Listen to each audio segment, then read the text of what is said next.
এ যাবৎকালে নির্বাচনের সঙ্গে যুক্ত এবং কারাবন্দীরা ভোট দিতে পারলেও পোস্টাল ব্যালটে প্রবাসী বাংলাদেশিরা ভোট দিতে পারেননি।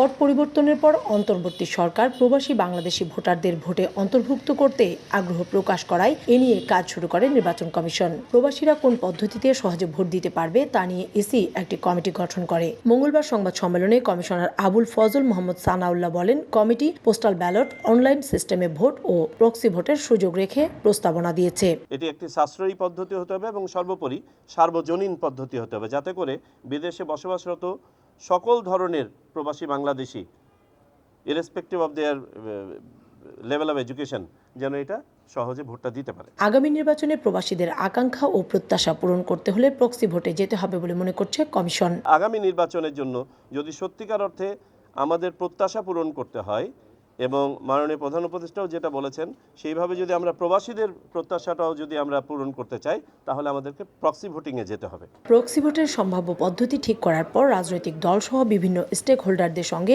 আলোচনা করবে ইসি। বিভিন্ন বিশ্ববিদ্যালয় এবং ইনস্টিটিউট যারা এইসব বিষয়ে কাজ করার মতো সক্ষম, আমরা প্রাথমিকভাবে চিন্তাভাবনা করেছি ঢাকা বিশ্ববিদ্যালয়, বাংলাদেশ প্রকৌশল বিশ্ববিদ্যালয় এবং এমআইএসটিকে সম্পৃক্ত করার ব্যাপারে।